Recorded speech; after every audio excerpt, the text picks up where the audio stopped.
Hi, it's James Sarson. I got a drum with one of the original quiet tone drum mutes on it. This is an old vintage snare, Lydia Ludwig, and I'm going to talk about something that I've talked about before, but people keep asking me about this or questioning, and if you don't agree with it, that's fine. I've taught this to many, many people. I feel that a buzz roll is nothing more than connecting the sticks as they buzz and trying to get rid of any space. The minute it becomes volume related, I call it a press roll because we are actually starting to press into the head. So that being said, I feel there's a natural lineage to going from a dead stroke to a press roll to an open stroke roll. And I feel like learning the rolls going from double stroke and getting faster and faster is great. And then going from fast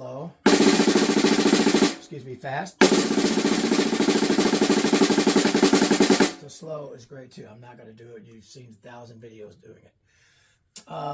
But I also feel that there's that middle part that sometimes is the hardest part to connect.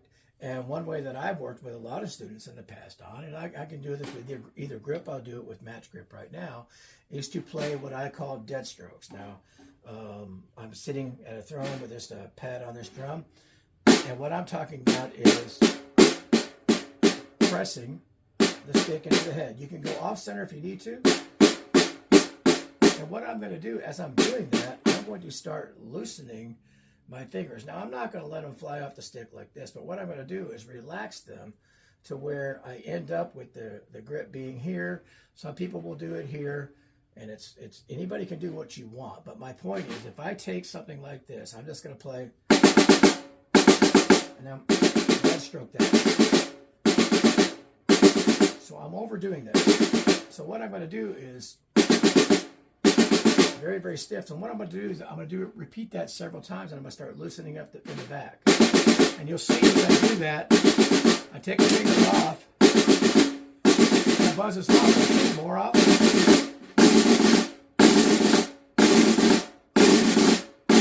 So now I'm basically this.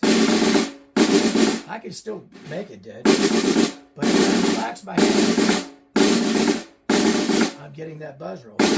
Now, if I can do that with my fingers around the stick still and let it move, I can get that buzz. Okay? If I relax that hand even more, that buzz turns to an open roll. So my point is, if you can learn to see what you do with your hands to go from this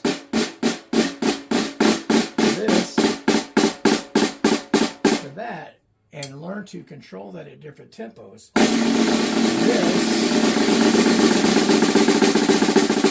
this become that.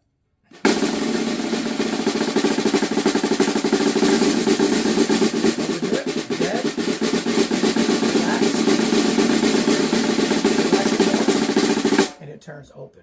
I'll turn the snares off. They may rattle a little bit, but dead.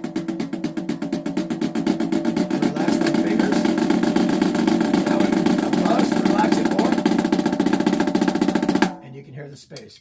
So there's a lineage that you can learn to do and manipulate, and it'll help you kind of fill in the weird transition between stroking and bouncing, and understanding how the hand needs to be involved in that. And it makes a huge difference. It's really helped me. It's helped a lot of students and everything like that. I wasn't taught that way. I just kind of figured that out over time.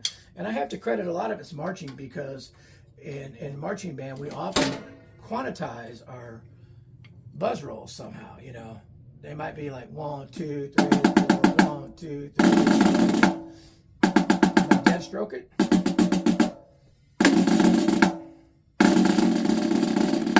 And it's usually quantized because we have several people trying to match and play the same, not only subdivision, but same sticking, same subdivision, and get that to match as if it's, let's say, 8 players to sound like one.